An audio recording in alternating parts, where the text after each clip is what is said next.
ജ്യോതിഷ ഹസ്തരേഖ സംബന്ധമായ ഈ എളിയ വീഡിയോയിലേക്ക് എല്ലാവർക്കും സ്വാഗതം. ഇന്ന് പറയാൻ പോകുന്നത്, നമ്മളൊക്കെ വീട്ടിൽ വിളക്ക് തെളിയിക്കാറുണ്ട്, നിലവിളക്ക്.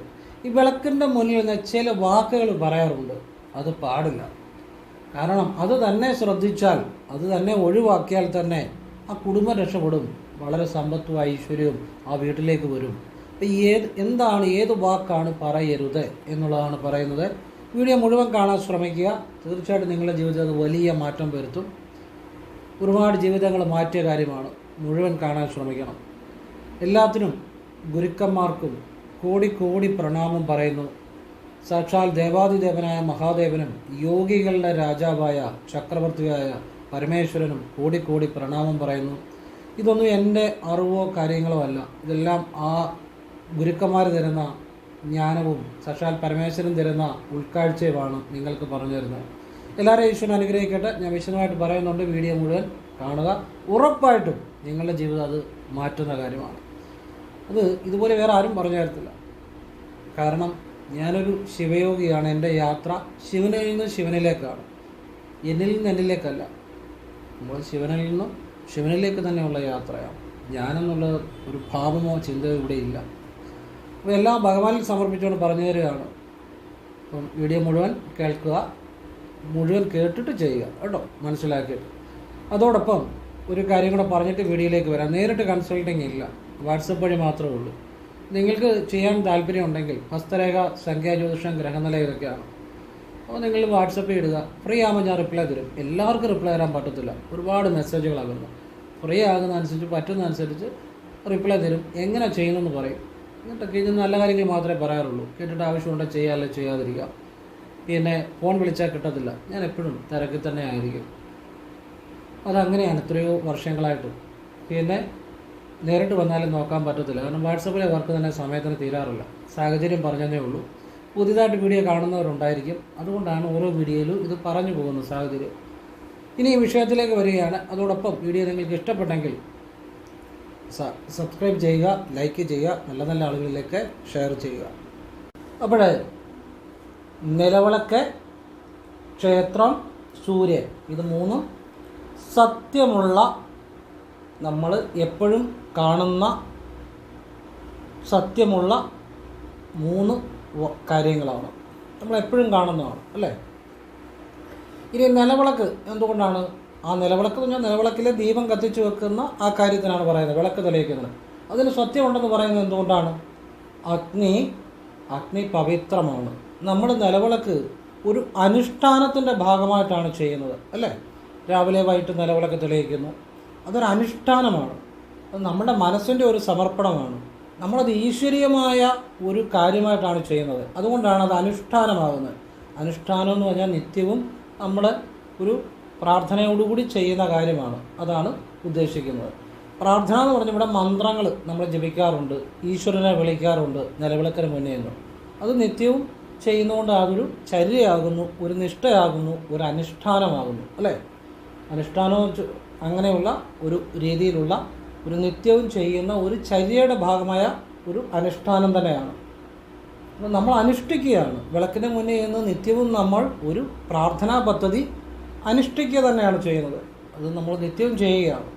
അതുകൊണ്ട് തന്നെ നിലവിളക്കിലെ ദീപം കത്തിക്കുന്ന ആ ദീപത്തോട് ചേർന്ന് ദീപത്തോട് തെളിഞ്ഞിരിക്കുന്ന നിലവിളക്ക് എന്തുള്ളതാണ്? സത്യമുള്ളതാണ്. അപ്പോൾ ഈ വിളക്കിൻ്റെ മുന്നിൽ നിന്ന് സംസാരിക്കുമ്പോൾ വളരെ ശ്രദ്ധിച്ച് സംസാരിക്കണം. എന്താ, നമ്മൾ ചില വാക്കുകൾ പറയരുത്. ഈ വിളക്കിനെ വിളക്കിലെ ആ ദീപത്തോടു കൂടിയ നിലവിളക്കിന് സത്യമുള്ളത് കൊണ്ട് തന്നെയാണ് നമ്മൾ അത് ക്ഷേത്രത്തിൽ നിലവിളക്ക് തെളിയിച്ചു വെക്കും. കാരണം അതുകൊണ്ട് എന്നാന്ന് ചോദിച്ചു കഴിഞ്ഞാൽ ഏറ്റവും പ്രധാനമാണ് ക്ഷേത്രത്തിൽ നിലവിളക്ക് തെളിയിച്ചു വെക്കുന്നത്. കാരണം ക്ഷേത്രത്തിൽ ആ ദേവതയ്ക്ക് ഒരു സത്യമുണ്ട്. അതൊരു സത്യമാണ്. ആ ദേവതയ്ക്ക് ഒരു സത്യമുണ്ട്. അതുകൊണ്ട് തന്നെ ദേവതയുടെ മുന്നിൽ നിലവിളക്ക് തെളിയിച്ചു വെച്ചിരിക്കും. പിന്നെ നമ്മളൊരു വിവാഹ പരിപാടികളൊക്കെ നടക്കുമ്പോഴും നിലവിളക്ക് തെളിയിച്ച് വെച്ച് പ്രാർത്ഥനകൾ ചെയ്യാറുണ്ട്. കാരണം ഒരു ജീവിതം എന്ന് പറഞ്ഞാൽ ഒരു പുരുഷനും സ്ത്രീയും ഒന്നാകുന്ന ആ മുഹൂർത്തം, മനസ്സുകൊണ്ട് ഒന്നാകുന്ന ആ മുഹൂർത്തം, അതിനൊരു സത്യമുണ്ട്. അതുകൊണ്ടാണ് ആ ഒരു ചടങ്ങിന് നിലവിളക്ക് തെളിയിക്കുന്നത്. പിന്നെ ഒരാൾ ഒരു തൊഴിൽ ചെയ്ത് സ്വന്തമായിട്ട് രക്ഷപ്പെടാൻ വേണ്ടി ഒരു കട ഉദ്ഘാടനം ചെയ്യുമ്പോൾ നിലവിളക്ക് തെളിയിക്കാറുണ്ട്. എന്തുകൊണ്ടാണ്? അവൻ്റെ ജീവിതമാർഗ്ഗമാണ്. അതിനൊരു സത്യമുണ്ട്. അതുകൊണ്ട് ഈ നിലവിളക്ക്, ദീപം അതൊരു പ്രാർത്ഥനയുടെ ഭാഗമായിട്ട് ചെയ്യുമ്പോൾ അത് വളരെ പവിത്രം തന്നെയാണ്. അതിനൊരു സത്യമുണ്ട്. ആ നിലവിളക്കിൻ്റെ മുന്നിൽ നിന്നുകൊണ്ട് അസത്യം പറയരുത്. ഒന്ന്. രണ്ടാമത്തെ കാര്യം, ഇങ്ങനെ പറയരുത്, അയ്യോ ഞങ്ങൾ എല്ലാം നശിച്ചു, ഞങ്ങൾക്കൊരു ഉയർച്ചയുമില്ല. അത് സത്യമായിട്ട് വരും. ഒരു പക്ഷേ നിങ്ങൾ പറയുന്നത് ഒരു ആലങ്കാരികമായിട്ട് വെറുതെ അങ്ങ് പറയുന്നതായിരിക്കും. നിങ്ങളുടെ ജീവിതത്തിൽ നിങ്ങൾക്ക് ജീവിക്കാനുള്ള സാഹചര്യമൊക്കെ കാണും. പക്ഷെ എങ്കിലും ഇത് പഠിച്ചു വച്ചിരിക്കുക, അയ്യോ ഞാൻ മാത്രം നശിച്ചു പോയി, അല്ലെ എൻ്റെ വീട് നശിച്ചുകൊണ്ടിരിക്കുകയാണ്, ഞങ്ങളുടെ വീട്ടിൽ ആർക്കും ഗതിയില്ല. ഇങ്ങനെയുള്ള വാക്കുകൾ നിലവിളക്കിൻ്റെ മുന്നിൽ നിന്ന് പറഞ്ഞാൽ അത് സത്യമായിട്ട് വരും. നശിച്ചു പോകും. പറയുന്ന പോലെ തന്നെ നശിച്ചു പോകും. കാരണം നിലവിളക്കിനൊരു സത്യമുണ്ട്. ചിലരുണ്ട്, അവരുടെ ജീവിതത്തിൽ ഉയർച്ച ദിവസവും പല പല കാര്യങ്ങൾ നടക്കുന്നുണ്ടായിരിക്കും. പക്ഷെ അതൊന്നും അവർക്ക് തൃപ്തരല്ല. അവരെന്ത് കിട്ടിയാലും പറയൂ എനിക്കൊരു ഗതിയില്ല, ഞാൻ നശിച്ചുകൊണ്ടിരിക്കുകയാണ് എന്ന് പറയും. അങ്ങനെ ഒരിക്കലും പറയാൻ പാടില്ല. നമുക്ക് ദിവസവും ഈശ്വരൻ എന്തെങ്കിലുമൊക്കെ നല്ല കാര്യങ്ങൾ നൽകുന്നുണ്ടാകും. അതുപോലെ തന്നെ നമ്മൾ ജീവിച്ചിരിക്കുന്നെങ്കിൽ, നമ്മൾ സംസാരിക്കുന്നെങ്കിൽ, നമ്മൾ ഈ നിമിഷം ജീവിച്ചിരിക്കുന്നെങ്കിൽ അതിന് ഈശ്വരനോട് നന്ദി പറയുക. അല്ലാതെ ഇല്ലാത്തതിനെ ഓർത്ത് ഞാൻ നശിച്ചു പോയി, ഞാൻ ഒന്നും അല്ലാതെ പോയി, എൻ്റെ വീട് നശിച്ചു എന്നൊന്നും നിലവിളക്കിൻ്റെ മുന്നേ എന്ന് പറയരുത്. പിന്നെ എന്താണ് പറയേണ്ടത്? ഈശ്വര, അവിടുന്ന് എനിക്ക് നൽകിയ എല്ലാ സൗഭാഗ്യങ്ങൾക്കും നന്ദി എന്ന് ഈശ്വരനോട് പറയണം. അതുമാത്രം പറയുക. പിന്നെ നമ്മളുടെ പ്രാർത്ഥനകൾ ചൊല്ലാം, പ്രാർത്ഥനകൾ ചൊല്ലാം, മന്ത്രങ്ങൾ ചൊല്ലാം, അതൊക്കെ ചൊല്ലാം. പക്ഷേ ഈ ഒരു കാര്യം നിങ്ങൾ പ്രത്യേകം ശ്രദ്ധിക്കണം. നമ്മൾ ക്ഷേത്രത്തിലൊക്കെ ചെന്ന് കഴിഞ്ഞാൽ ക്ഷേത്രത്തിൽ പ്രധാനമായിട്ടും നിലവിളക്ക് കൊളുത്തി എന്നുള്ളത് പ്രധാന ഒരു കാര്യമാണ്. കാരണം ആ നിലവിളക്ക് കൊളുത്തുന്ന ആ ഒരു ക്ഷേത്രത്തിൻ്റെ ഒരു ചൈതന്യം, അല്ലെങ്കിൽ ആ ഒരു പ്രാണോർജത്തിൻ്റെ പ്രസരിപ്പ്, ഇതിനൊക്കെ വളരെ അത്യാവശ്യമാണ് നിലവിളക്ക് തെളിയിക്കുന്നത്. അതുകൊണ്ടാണ് ക്ഷേത്രത്തിൽ പ്രധാനമാണ് നിലവിളക്ക്. അപ്പോൾ നമ്മൾ ക്ഷേത്രത്തിൽ ചൊല്ലുന്നു, നമ്മൾ ക്ഷേത്രത്തിൽ നിന്ന് പ്രാർത്ഥിക്കുന്നു. അത് കഴിഞ്ഞ് നമ്മൾ ആ ക്ഷേത്രത്തിൽ നിന്നുകൊണ്ട് തന്നെ ആകാശത്തേക്ക് നോക്കി സൂര്യഭഗവാനെ കൂടെ ഒന്ന് പ്രാർത്ഥിച്ചാൽ പെട്ടെന്ന്, സൂര്യഭഗവാൻ എനിക്ക് ഐശ്വര്യം തരണേ എന്ന് പ്രാർത്ഥിച്ചാൽ പെട്ടെന്ന് ജീവിതം മാറും. നിങ്ങൾ ചെയ്ത് നോക്കുക. അപ്പോൾ നിലവിളക്ക്, ക്ഷേത്രം, സൂര്യൻ, ഇത് മൂന്നും ആ ഒരു പ്രത്യേക ആ ഒരു ഈശ്വരീയമായ സത്യമുള്ള കാര്യങ്ങളാണ്. ഇനി വീട്ടിൽ നിലവിളക്ക് തെളിയിക്കുമ്പോൾ നിലവിളക്കിൻ്റെ മുന്നേ നിന്ന് നിങ്ങൾ ഈശ്വര എനിക്ക് നൽകിയ എല്ലാ സൗഭാഗ്യത്തിനും നന്ദി എന്ന് സന്തോഷത്തോടെ പറയുക. പെട്ടെന്ന് ജീവിതം മാറും. നിങ്ങളിന്നിട്ട് ചൊല്ലുന്ന പ്രാർത്ഥനകൾ ചൊല്ലാം, നിങ്ങൾ ചൊല്ലുന്ന മന്ത്രങ്ങൾ ചൊല്ലാം, അതൊക്കെ ചെയ്യാം. ഒരിക്കലും ഇതുപോലെ ഞാൻ നശിച്ചു പോയി, ഞാനും എൻ്റെ കുടുംബം മാത്രമേ ഉള്ളൂ, ഇങ്ങനെ ബാക്കിയുള്ളവരെല്ലാം രക്ഷപ്പെട്ടു, ഞങ്ങൾക്ക് മാത്രമേ നാശമുള്ളൂ, ഇങ്ങനെയുള്ള വാക്കുകൾ പറയുക സത്യമായിട്ട് വരും. അതുകൊണ്ടാണ് പറഞ്ഞത്. അപ്പോഴത് നിങ്ങൾ ശ്രദ്ധിച്ച് ചെയ്യുക. പിന്നെ നമ്മൾ നിലവിളക്കിൻ്റെ അറിയേണ്ട ഒരു കാര്യം, ഈ നിലവിളക്കെന്ന് പറഞ്ഞു കഴിഞ്ഞാൽ ഈ നമ്മൾ ഓട്ടുവിളക്കാണല്ലോ വീട്ടിൽ ഉപയോഗിക്കുന്നത്. നിലവിളക്ക് ഞാൻ നിലം തൊട്ടിരിക്കണം എന്ന് വെച്ചാൽ ഒരു തൂക്കുവിളക്ക്, സാധാരണ വീടുകളിൽ തൂക്കുവിളക്കല്ല വേണ്ടത്, നിലവിളക്കാണ്. ഒരു പീഠത്തിലോ തട്ടത്തിലോ ഒക്കെ വെക്കാം. ഇപ്പോൾ ഈ നിലവിളക്കെന്ന് പറയുമ്പം ഓട് കൊണ്ടുള്ള ലോഹസങ്കരമാണ്, ലോഹമിശ്രിതമാണ്. അപ്പോൾ ഇതിൻ്റെ അകത്ത് എള്ളെണ്ണ ഉപയോഗിക്കുമ്പോൾ എള്ളെണ്ണയ്ക്കകത്ത് ഇരുമ്പിൻ്റെ ഒരു അംശമുണ്ട്. ഇത് പ്രാണോർജം നല്ല രീതിയിൽ ഈ നിലവിളക്ക് തെളിയിക്കുമ്പോൾ പ്രാണോർജം നല്ല രീതിയിൽ പ്രസരിക്കും. അപ്പോൾ അത് നമുക്ക് വളരെ ഗുണം ചെയ്യും. അപ്പോൾ 5 തിരി തന്നെ ഇട്ട് കഴിഞ്ഞാൽ അത്രയും കൂടുതൽ ഊർജ്ജം ചുറ്റും വ്യാപിക്കും എന്നുള്ളതാണ്. അപ്പോൾ 1 തിരി ഇടുന്നതിനെക്കാട്ടിലും 2 തിരി ഇടുന്നതിനെക്കാട്ടിലും നമുക്കറിയാം 5 തിരി ഇടുമ്പോഴാണ് കൂടുതൽ ഊർജ്ജം ആ വിളക്കിന് ചുറ്റും വ്യാപിക്കുന്നത്, പ്രാണോർജ്ജം. അപ്പോൾ ഈ പ്രാണോർജ്ജം നമ്മുടെ പ്രാണശരീരത്തെ ബലപ്പെടുത്തും. പ്രാണശരീരം എന്ന് പറഞ്ഞാൽ നമ്മുടെ ഉള്ളിലുള്ള ഊർജ്ജ ശരീരം, സൂക്ഷ്മ ശരീരം, നമ്മുടെ ഉള്ളിലുള്ള ഊർജ്ജം. ഇപ്പം നമ്മൾ ശ്വാസം എടുക്കുന്നു, ശ്വാസത്തിൽ നിന്ന് ശ്വാസം മുഴുവൻ പ്രാണനല്ല, അതിൽ കുറച്ച് ആ പ്രാണ ചൈതന്യമുണ്ട്. ആ ചൈതന്യത്തെയാണ് നമ്മൾ എടുക്കുന്നത്. ഇത് ബാക്കി തിരിച്ച് നമ്മൾ നിശ്വസിക്കുകയാണ്. അങ്ങനെ ആ ഊർജ്ജം, നമ്മുടെ ഉള്ളിലേക്ക് വരുന്ന ഊർജ്ജം, ആ സൂക്ഷ്മ ശരീരം, അതാണ് പ്രാണശരീരം. ആ പ്രാണശരീരത്തെ ഈ നിലവിളക്കിൽ നിന്ന് വരുന്ന പ്രാണോർജ്ജം ബലപ്പെടുത്തും. അതുകൊണ്ടാണ് നമ്മൾ വിളക്കിൻ്റെ മുന്നിൽ നിന്ന് നിത്യേന പ്രാർത്ഥനകൾ ചെയ്താൽ നമുക്ക് എന്തുണ്ടാകും? ആത്മവിശ്വാസം, ഐശ്വര്യം, സമ്പത്ത്, ഉയർച്ച. കാരണം നമ്മുടെ ഉള്ളിലെ ഒരു ആത്മവിശ്വാസം ബലപ്പെടുമ്പോൾ, നമ്മുടെ ഉള്ളിലെ ആ ബോധം കൂടുതൽ ആ ഒരു സ്വാത്വികമാകുമ്പോൾ, ആ ശുദ്ധമാകുമ്പോഴാണ് നമ്മളുടെ മനസ്സ് ശുദ്ധമാകും, നമ്മളുടെ ചിന്തകൾ നല്ല രീതിയിലാകും. അപ്പോഴാണ് നമ്മൾ ചെയ്യുന്ന പ്രവർത്തികളിൽ വിജയമുണ്ടാകുന്നത്, നമ്മളിലേക്ക് സമ്പത്തും ഐശ്വര്യവും വരുന്നത്. അപ്പോൾ അതുകൊണ്ട് തന്നെ ഞാൻ പറയും, നിങ്ങൾ രാവിലെയും വൈകിട്ടും നിലവിളക്ക് തെളിയിക്കണമെന്ന് തന്നെ ഞാൻ പറയും. കാരണം ഈ ഒരു നേരം നിലവിളക്ക് തെളിയിക്കുന്നതിൻ്റെ ഡബിൾ ഇരട്ടി ഫലമാണ് വൈകിട്ടൂടെ നിലവിളക്ക് തെളിയിക്കുന്നത്. കാരണം നിങ്ങളുടെ പ്രാർത്ഥനകൾ പെട്ടെന്ന് ഫലം കാണും, നിങ്ങളുടെ ജീവിതം പെട്ടെന്ന് മാറും. കാരണം അത് ഇരട്ടി ഒരു ഊർജ്ജവും അനുഗ്രഹവും ഒക്കെ അത് കിട്ടുന്നത് 2 നേരം നിലവിളക്ക് തെളിയിക്കുമ്പോൾ, സന്ധ്യയ്ക്കും രാവിലെ. അപ്പോൾ ഇത് മനസ്സിലാക്കി നിങ്ങൾ നിലവിളക്ക് തെളിയിച്ച് നിലവിളക്കിൻ്റെ മുന്നിൽ നിന്ന് ഇതുപോലെ ഉള്ള നല്ല പ്രാർത്ഥനകളെ ആകാവുള്ളൂ, അല്ലാതുള്ള കാര്യങ്ങളൊന്നും നിലവിളക്കിൻ്റെ മുന്നിൽ നിന്നുകൊണ്ട് പറയരുതെന്നുള്ളതാണ്. അപ്പോൾ നിങ്ങൾക്ക് ഇത്രയും മനസ്സിലായുമ്പോൾ തന്നെ നിങ്ങളുടെ ജീവിതത്തിൽ വളരെ മാറ്റങ്ങൾ വരുമെന്നുള്ളതാണ്. ഇനിയും പറയുന്ന കാര്യം, ഒരു വീട്ടിൽ ഒരു ഗ്രഹത്തിൽ ഐശ്വര്യം ഉണ്ടാകണമെന്നുണ്ടെങ്കിൽ ഞാനീ പറയുന്ന കാര്യം നിങ്ങൾ ചെയ്യുക. സത്യമായിട്ട് ഞാൻ പറയുന്നു, നിങ്ങളുടെ ജീവിതത്തിൽ മാറ്റം ഉണ്ടാകും. കാരണം അതാണ് ഗ്രഹനാഥൻ്റെ പേരിൽ വെള്ളിയാഴ്ച ശിവക്ഷേത്രത്തിൽ രാവിലെ ജലധാര മൃത്യുഞ്ജയ അർച്ചന ഒരു കൂട് ഭസ്മം സമർപ്പിക്കുക. 10 രൂപയ്ക്ക് ആകത്തുള്ളൂ ഒരു കൂട് ഭസ്മത്തിന്. പിന്നെ വീട്ടിലുള്ള എല്ലാവരുടെയും പേര് ഐക്യമത്യാർച്ചനയും കൂടെ ചെയ്യുക, പേരും നാളും പറഞ്ഞു. ഇത് വെള്ളിയാഴ്ചകൾ ആവർത്തിക്കുക. എഴുതി വെച്ചു. ശരിയായ വിശ്വാസത്തിൽ ഇത് നിങ്ങൾ അടുത്തുള്ള ശിവക്ഷേത്രത്തിൽ ചെയ്താൽ ആ വീട്ടിൽ ഐശ്വര്യമുണ്ടാകും, കലഹങ്ങൾ മാറും, ഐക്യമുണ്ടാകും, സമ്പത്ത് വരും, സർവ്വ ഐശ്വര്യങ്ങളും ഉണ്ടാകും. കാരണം ശിവനാണ് ലക്ഷ്മിക്കും കുബേരനും സമ്പത്ത് നൽകിയത്. ആരെ വിളിച്ചാലും ശിവനെ വിളിക്കണം. പ്രധാന ഒരു ദാരിദ്ര്യത്തിൻ്റെ കാര്യം പലപ്പോഴും ശിവനെ വിളിക്കാൻ മറന്നു പോവുക, അല്ലെങ്കിൽ ശിവന് വേണ്ട പരിഗണന കൊടുക്കാതിരിക്കുക. ഈ ഒരു കാര്യം തന്നെ ദാരിദ്ര്യത്തിനൊരു കാരണമാണ്.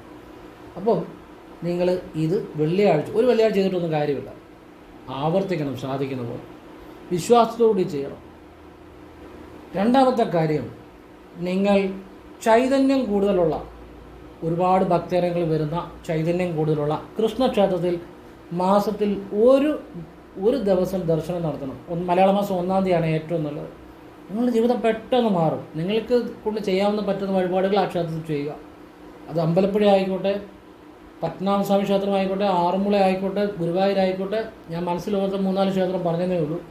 നിങ്ങൾ ഏത് ഇതുപോലെ ചൈതന്യം കൂടുതലുള്ള കൃഷ്ണക്ഷേത്രവും നിങ്ങൾക്ക് തിരഞ്ഞെടുക്കാം. കൃഷ്ണൻ്റെയോ വിഷ്ണുവിൻ്റെയോ ക്ഷേത്രം. അപ്പോൾ അവിടെ ചൈതന്യം കൂടുതലുള്ളതായിരിക്കണം, ധാരാളം ഭക്തജനം വരുന്നതായിരിക്കണം, അങ്ങനെയുള്ള ക്ഷേത്രമായിരിക്കണം. ഇപ്പോൾ ഗുരുവായൂർ എന്നൊക്കെ പറഞ്ഞാൽ അവിടുത്തെ കാര്യം പറയേണ്ട ആവശ്യമില്ലല്ലോ. അവിടെ ഏതൊരു ഭക്തൻ ചെന്നിരുന്നാൽ തന്നെ അതൊരു അനുഭവമാണ്. അതുകൊണ്ടാണ് ഗുരുവായൂർ നമ്മളവിടെ ചെന്നിരുന്ന് കഴിഞ്ഞാൽ തന്നെ നമുക്കതൊരു പ്രത്യേക ഈശ്വരാനുഭവമാണ്. പോയിട്ടുള്ളവർക്കറിയാം, പോകാത്തവർക്കറിയത്തില്ല. അവിടെ ചെന്നിരുന്ന് കഴിഞ്ഞാൽ ഈശ്വരനെ നമ്മൾ അനുഭവിക്കുക. കാരണം അതുപോലെ അവിടെ അത് ചൈതന്യം കൂടുതലാണ്. അത് അവിടുത്തെ ആചാര രീതിയുടെ ആയിരിക്കാം, പ്രതിഷ്ഠയുടെ ആയിരിക്കാം, അവിടുത്തെ ഓരോരോ ആചാര സംവിധാനങ്ങളുടെ ആയിരിക്കാം. എല്ലാത്തിനെയും കൂടെ ആകത്തുകയാണ്. ഭഗവാൻ അവിടെ വസിക്കുന്നു. അവിടെ ചൈതന്യം കൂടുതലാണ്. എല്ലാ ക്ഷേത്രങ്ങളും ചൈതന്യമുള്ളത് തന്നെയാണ്. പക്ഷേ ചില ക്ഷേത്രങ്ങളിൽ നമുക്ക് പ്രത്യേക അനുഭവങ്ങൾ ഉണ്ടാകാറുണ്ട്. അതുകൊണ്ട് പറഞ്ഞാൽ അതുപോലെ അമ്പലപ്പുഴ ഇരിക്കുമ്പോൾ ആ ഉണ്ണിക്കട അതുപോലെ ഓടിക്കളിക്കുകയാണ്. ഞാൻ അമ്പലപ്പുഴ ധ്യാനിക്കാറുണ്ട്. അതൊരു അനുഭവമാണ്. അതുപോലെ തന്നെയാണ് പത്മനാഭസ്വാമി ക്ഷേത്രം, ആറന്മുള, അങ്ങനെ ധാരാളം ക്ഷേത്രങ്ങളുണ്ട്. പെട്ടെന്ന് ഓർക്കുന്ന 3-4 ക്ഷേത്രം പറഞ്ഞതേ ഉള്ളൂ. മലബാർ സൈഡിലോട്ട് വന്നാൽ എനിക്ക് അവിടെ കൂടുതൽ അറിയത്തില്ല, അതുകൊണ്ട് അവിടുത്തെ പറയാത്തത്. അവിടെയും കാണും ഇതുപോലുള്ള ചൈതന്യം കൂടുതലുള്ള ക്ഷേത്രങ്ങൾ. അത് നിങ്ങൾക്ക് അറിയാവുന്നത് നിങ്ങൾ പോവുക. എനിക്ക് നമ്മുടെ ഈ ഭാഗത്തുള്ളതൊക്കെ അറിയത്തുള്ളൂ, അതുകൊണ്ടാണ് അങ്ങനെ പറഞ്ഞത്. അപ്പോൾ എവിടെ വേണമെങ്കിലും നിങ്ങൾക്ക് പോകാം. ചൈതന്യം കൂടുതലുള്ളതായിരിക്കണം, ധാരാളം ഭക്തജനങ്ങൾ വരുന്ന ക്ഷേത്രമായിരിക്കണം. മാസത്തിലെ മലയാള മാസം 1-ാം തീയതി പോവുക. നിങ്ങളെ കൊണ്ട് പറ്റുന്ന വഴിപാടുകൾ ചെയ്യുക. അവിടെ നിന്ന് ചേർന്ന് പ്രാർത്ഥിക്കുക. വലിയ മാറ്റം വരും. മൂന്നാമത്തെ കാര്യം, വെള്ളിയാഴ്ചകൾ അടുത്തുള്ള ഭദ്രകാളി ക്ഷേത്രത്തിൽ പോകണം. അമ്മയ്ക്ക് കടുംബായുസവും ഭാഗ്യസ്വപ്ന പുഷ്പാഞ്ജലിയും കൊടുക്കണം. എന്നിട്ട് അവിടെ ചെമ്പരത്തിമാല ഉണ്ടെങ്കിൽ ചെമ്പരത്തിമാലയും കൂടെ കൊടുക്കുക. പെട്ടെന്ന് മാറ്റം വരും. അല്ലെങ്കിൽ ചുവന്ന പൂക്കൾ കൊണ്ടുള്ള അർച്ചന കൊടുക്കുക. മലയാള മാസം ആദ്യത്തെ, ഇത് സാധാരണ വെള്ളിയാഴ്ചകൾ ചെയ്യുക. മലയാള മാസം ആദ്യത്തെ വെള്ളിയാഴ്ച ഇതിൻ്റെ കൂടെ ഗ്രഹനാഥൻ്റെ പേരിൽ രാവിലെ ഒരു ഗണപതി ഹോമം ആയിട്ടൊരു ഭഗവതി സേവയും കൂടെ കൊടുക്കുക. അതിനൊന്നും വലിയ പൈസ ആകത്തില്ല ക്ഷേത്രത്തിൽ. അത് മാസത്തിൽ 1 മലയാള മാസം ആദ്യ വെള്ളിയാഴ്ച വീതം ആവർത്തിക്കുക. പിന്നെ പൗർണമി, വെളുത്തവാവ് കഴിഞ്ഞ് വരുന്ന വെള്ളിയാഴ്ച നിങ്ങൾക്ക് പറ്റുമെങ്കിൽ ചെയ്താൽ മതി.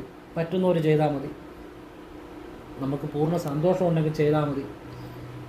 പൗർണമി കഴിഞ്ഞ് വരുന്ന വെള്ളിയാഴ്ച അടുത്തുള്ള ഭദ്രകാളി ക്ഷേത്രത്തിൽ വൈകുന്ന പാട് നിങ്ങൾക്ക് സാധിക്കുമെങ്കിൽ ചുറ്റുവിളക്ക് തെളിയിക്കുക. ഉറപ്പാണ് ഇതിൽ പരം ഗ്രഹത്തിൽ ഐശ്വര്യം വരാൻ വേറെ ഒരു കാര്യമില്ല. ഇതൊക്കെ സാധിക്കുന്ന പോലെ ആവർത്തിക്കണം. ഒരു തവണ ചെയ്തിട്ടൊന്നും കാര്യമില്ല. നമ്മൾ ഒരു തവണയല്ലല്ലോ ആഹാരം കഴിക്കുന്നത്, ഒരു തവണയല്ലല്ലോ ശ്വസിക്കുന്നത്, ഒരു തവണയല്ലല്ലോ ജോലി ചെയ്യുന്നത്, എല്ലാം ആവർത്തിക്കുന്നില്ലേ? അപ്പം പ്രാർത്ഥനകളും ആവർത്തിക്കണം. ആവർത്തിച്ച് ചെയ്യുന്ന കാര്യങ്ങളെ ജീവിതത്തിൽ തുടർച്ച ഉണ്ടാകത്തുള്ളൂ. ഒരു തവണ ചെയ്തിട്ട് കാര്യമില്ല. എല്ലാ ജീവിതത്തിൻ്റെ ആവർത്തനങ്ങളാണ്. അതുപോലെ പ്രാർത്ഥന ആവർത്തിക്കണം. അപ്പോഴാണ് ജീവിതം മാറുന്നത്. അപ്പോൾ ഇത് നിങ്ങൾ ചെയ്തോളുക. ഗ്രഹത്തിൽ ഐശ്വര്യം വരാൻ ഇതിൽ പരം കാര്യങ്ങളില്ല. ഏത് കുടുംബവും രക്ഷപ്പെടും. ഏത് വീട്ടിലും ഐശ്വര്യം ഉണ്ടാകും. ഏത് വീട്ടിലും സമ്പത്തുണ്ടാകും. ഏത് വീട്ടിലെയും കലഹങ്ങൾ മാറും. ഏത് വീട്ടിലും സമാധാനം ഉണ്ടാകും. അവിടുത്തെ ഒന്നും ആളുകൾ മോശമായിട്ട് പോകത്തില്ല. മോശം കൂട്ടുകെട്ടുകളിൽ പിള്ളേർ പോകത്തില്ല. അച്ഛൻ ഒരു വഴി, അമ്മ ഒരു വഴി, മക്കൾ ഒരു വഴി, ഇതൊന്നും പോകത്തില്ല. ദൈവാധീനത്തിന് കുറവുകൊണ്ടാണ്. കാരണം ഞാൻ എത്രയോ ഗ്രഹനിലകൾ പരിശോധിച്ചു. ഞാൻ ഒരുപാട് വർഷങ്ങൾക്ക് മുമ്പ് ഒരാളുടെ ഗ്രഹനില പരിശോധിച്ചു. അത് അത് കുറേ വർഷങ്ങൾക്ക് മുമ്പാണ്. ചെറിയൊരു ഓർമ്മയെന്നാണ് പറയുന്നത്. അപ്പോൾ കൈരേഖ പരിശോധിച്ചപ്പോൾ അദ്ദേഹമൊക്കെ ഇപ്പോൾ ഉണ്ടോയെന്ന് പോലും അറിയത്തില്ല. എത്രയോ വർഷങ്ങൾക്ക് മുമ്പുള്ളൊരു കാര്യമാണ്. കാരണം അത് അന്ന് നമ്മുടെ ഇതുപോലുള്ള മൊബൈലൊന്നുമില്ല. വന്ന് പരിശോധിച്ച് പോയി. ചെറിയൊരു ഓർമ്മയെന്നാണ് പറയുന്നത്. അപ്പം അയാൾ പല കേസ്, വഴക്ക്, ഈ മോഷണം, അതുപോലുള്ള കാര്യങ്ങളൊക്കെ അയാളുടെ ഒരു ചെറുപ്പത്തിൽ ചെയ്തിട്ടുണ്ടെന്നുള്ളതാണ് പറഞ്ഞത്. അതിനൊക്കെ അയാൾ പലതരത്തിലുള്ള ഒരു ശിക്ഷകളൊക്കെ അനുഭവിച്ചിട്ടുണ്ട് എന്നുള്ളതാണ് അയാൾ പറഞ്ഞത്. അപ്പോൾ ആ രേഖ കണ്ടപ്പം ഞാൻ ചില കാര്യങ്ങൾ അദ്ദേഹത്തോട് ചോദിച്ചു. അപ്പോഴാണ് അദ്ദേഹം പറഞ്ഞത്, ഇവരുള്ള ചെറുപ്പത്തിൽ പല മോശം കൂട്ടുകെട്ടുകളും വഴക്കും മോഷണവും അടിപിടിയും ഒക്കെ ഉണ്ടായിരുന്നു. അതിൻ്റെയൊക്കെ ഒരുപാട് ദോഷഫലങ്ങൾ അനുഭവിച്ചതാണ്. പക്ഷേ ഇപ്പോൾ അത് എന്നെ കാണുന്ന സമയത്ത് അദ്ദേഹം അത്തരം കാര്യങ്ങളൊന്നും ചെയ്യുന്നില്ല. ജീവിതം നല്ല രീതിയിൽ മുന്നോട്ട് പോകുന്നു. ജോലി ചെയ്ത് തന്നെ ജീവിക്കുകയാണ്. ജീവിതത്തിൻ്റെ ഒരു ഘട്ടത്തിൽ ചെറുപ്പത്തിൽ ചില കൂട്ടുകെട്ടുകളും കാര്യങ്ങളും അങ്ങനെയൊക്കെ ഉണ്ടായിരുന്നു. അപ്പോൾ ഞാൻ അയാളുടെ കൈരേഖയിലൂടെ പരിശോധിച്ചപ്പോൾ എനിക്ക് മനസ്സിലായ ഒരു കാര്യം, ഇദ്ദേഹത്തിൻ്റെ കുടുംബം, അച്ഛൻ, അമ്മ, ഇങ്ങനെ ആ രേഖയിൽ കണ്ട കാര്യമാണ്. ഞാൻ ചോദിച്ചു. അപ്പം പ്രധാനമായിട്ട് ഈ ദൈവാനുഗ്രഹം ഇല്ലാത്തൊരു കുടുംബമാണ് എനിക്ക് മനസ്സിലായത്. അപ്പോൾ അങ്ങനെയുള്ളവരാണ് തെറ്റായ വഴികളിൽ പോകുന്നത്. എവിടെ ഒരു തട്ടിപ്പുണ്ടെങ്കിലും അവിടെ പോകും, ആ പറ്റിക്കപ്പെടാൻ. എവിടെ ഒരു കേസ്, വഴക്ക്, മോശം കൂട്ടുകെട്ടുകളൊക്കെ ഉണ്ട്, അതിൻ്റെ പുറകെ പോകും. ദൈവാനുഗ്രഹം ഉള്ളിടത്ത് ഇതൊന്നും സംഭവിക്കത്തില്ല. അവിടെ ഒന്നും വിളക്ക് വയ്ക്കുകയോ പ്രാർത്ഥനയൊന്നും ആ പറഞ്ഞ ആളുടെ വീട്ടിലൊന്നും അങ്ങനെയുള്ള കാര്യങ്ങൾ, അവർ ദൈവത്തിൽ വിശ്വാസം അങ്ങനെ ഉള്ള ആളുകളൊന്നും അല്ലായിരുന്നു. അപ്പം ഞാനൊരു ഓർമ്മയിൽ വളരെ നേരിയ ഓർമ്മ മാത്രമേ ഉള്ളൂ. ഞാൻ ആ മുഖം പോലും ഒന്നും ഓർക്കുന്നില്ല, വർഷങ്ങൾക്ക് മുമ്പ്. അപ്പം ഞാൻ പറഞ്ഞുതരാമെന്ന് ചോദിച്ചു കഴിഞ്ഞാൽ, ഒരാളുടെ ഒരു പരാജയത്തിൻ്റെ അല്ലെങ്കിൽ കാരണം ആ വീട്ടിൽ ഈശ്വരാധീനം ഇല്ലാത്തതാണ് പലപ്പോഴും. അല്ലേ ഇപ്പം പിള്ളേരെ തമ്മിൽ വഴക്ക് പറഞ്ഞിട്ട് കാര്യമില്ല. പിള്ളേർ മോശം കൂട്ടുകെട്ടിൽ പോയി, അല്ലെ ഭാര്യ വേറെ രീതിയിൽ പോയി, അല്ലെ ഭർത്താവ് വേറെ രീതിയിൽ പോയി. ഇതിനൊക്കെ അടിസ്ഥാനം ആ വീട്ടിലെ ഒരു ദൈവാധീനത്തിന് കുറവ് തന്നെയാണ്. അത് മനസ്സിലാകണമെന്നുണ്ടെങ്കിൽ ദൈവാധീനത്തിന് വേണ്ട കാര്യങ്ങൾ ആ വീട്ടിൽ ചെയ്യുമ്പോൾ ഉണ്ടാകുന്ന ഒരു മാറ്റവും അതിനു മുമ്പുണ്ടായിരുന്ന ആ ഒരു സ്ഥിതിയും തമ്മിൽ കമ്പയർ ചെയ്യുമ്പോൾ നിങ്ങൾക്ക് മനസ്സിലാവും ഈശ്വരാധീനം കൊണ്ട് നിങ്ങൾ എന്താണ് നേടിയിട്ടുള്ളത്. അത് മനസ്സിലാക്കി കഴിയുമ്പോൾ നിങ്ങൾക്ക് മനസ്സിലാകും അറിയേണ്ട കാര്യങ്ങൾ ഇതൊക്കെയാണ്, ചെയ്യേണ്ട കാര്യങ്ങൾ ഇതൊക്കെയാണ്. അതാണ് ഈ ഈശ്വരൻ്റെ അനുഗ്രഹം ഉണ്ടാകുന്ന കാര്യങ്ങൾ. അപ്പോഴാണ് ശരിക്കും ജീവിക്കാൻ ആരംഭിക്കുന്നത് എന്ന് നിങ്ങൾക്ക് മനസ്സിലാവും. അപ്പോൾ അതിനാണ് ഞാൻ ഇത്രയും കാര്യങ്ങൾ പറഞ്ഞത്. എല്ലാവരുടെയും കുടുംബത്തിൽ ഈശ്വരാധീനം ഉണ്ടാകട്ടെ, എല്ലാവരുടെയും കുടുംബത്തിൽ നന്മകൾ ഉണ്ടാകട്ടെ, ഐശ്വര്യം ഉണ്ടാകട്ടെ, ഐക്യം ഉണ്ടാകട്ടെ. ആ വീട്ടിൽ എപ്പോഴും എല്ലാവരുടെ വീടുകളിലും സമ്പത്തും ഐശ്വര്യം ഉണ്ടാകട്ടെ എന്ന് പ്രാർത്ഥിക്കുന്നു. കഴിഞ്ഞ ദിവസം എനിക്കൊരാളൊരു വാട്സപ്പിൽ മെസ്സേജ് ഇട്ടു. അവരുടെ ഒരു മോന് വിദേശത്ത് പോകാൻ വേണ്ടി മെഡിക്കൽ പലതവണ എടുത്തിട്ടും എന്തോ ചെറിയ പ്രശ്നങ്ങളൊക്കെ ഉണ്ടായിരുന്നു. ഞാൻ 2 വഴിപാട് പറഞ്ഞു കൊടുത്തു. ഒന്ന് ഗണപതിക്ക്, ഒന്ന് കൃഷ്ണൻ. മെഡിക്കൽ പാസ്സായി. എനിക്ക് ഒരുപാട് നന്ദി പറഞ്ഞ് വാട്സപ്പിൽ മെസ്സേജ് ഇട്ടു. ഒരുപാട് നാൾ ജീവിക്കാൻ വേണ്ടി പ്രാർത്ഥിക്കാവുന്നതൊക്കെ എനിക്ക് സന്തോഷമുണ്ട്. ഈശ്വരനോട് പ്രാർത്ഥിക്കുന്നു. അപ്പോൾ അങ്ങനെയൊക്കെ പറഞ്ഞ് അവരെ സന്തോഷമാണത്. അപ്പം ഈ പറയുന്ന ഓരോ കാര്യങ്ങളും എത്രയോ കുടുംബങ്ങൾ ജീവിതം മാറ്റിയ കാര്യങ്ങളാണ്. ഇപ്പം നമ്മൾ പറയുന്ന കാര്യങ്ങൾ ഇന്ന് ലോകമൊട്ടാകെ മലയാളികൾ ഉള്ളിടത്തൊക്കെ പലരും വീഡിയോയിൽ ഈ നല്ല കാര്യങ്ങൾ ഫോളോ ചെയ്യുന്നവരുണ്ട്. അത് മിക്കവാറും രാജ്യങ്ങളിലൊക്കെ മലയാളീസ്, അതിപ്പം എനിക്ക് ധാരാളം അങ്ങനെ അവിടെയൊക്കെ കസ്റ്റമേഴ്സ് ഇതുപോലെ വാട്സപ്പിൽ കൂടെ നമ്മുടെ വീഡിയോ കണ്ടിട്ട് അഭിപ്രായം പറയാറുണ്ട്. ഞാൻ നോക്കിയവരുണ്ട് വാട്സപ്പിൽ കൂടെ. അപ്പോൾ അവരൊക്കെ വീഡിയോ കാണുന്നവരുണ്ട് കൂടുതലായിട്ടും. ഇപ്പം Germany, America, Canada, New Zealand, Switzerland, France, Mexico, Nepal, പിന്നെ നമ്മുടെ ഈ ഇന്ത്യയിൽ ഓൾമോസ്റ്റ് മലയാളികൾ പല സംസ്ഥാനങ്ങളിലും, പിന്നെ അയൽരാജ്യമായ നേപ്പാൾ, സിംഗപ്പൂർ എന്ന് വേണ്ട ജപ്പാനിൽ പോലും ഈ പറ്റുന്ന ഞാൻ പറഞ്ഞ രീതിയിലൊക്കെ വിളക്ക് തെളിയിക്കുന്ന മലയാളീസുണ്ട്. അവർക്കൊക്കെ അതാണ് അനുഭവമാണ്. അങ്ങനെ ഇതുപോലുള്ള നല്ല കാര്യങ്ങൾ ലോകം മുഴുവൻ എല്ലാവരിലേക്കും എത്തട്ടെ. അതൊക്കെ ഒരു ശിവഭഗവാന്റെ ഒരു കൃപയാണ്.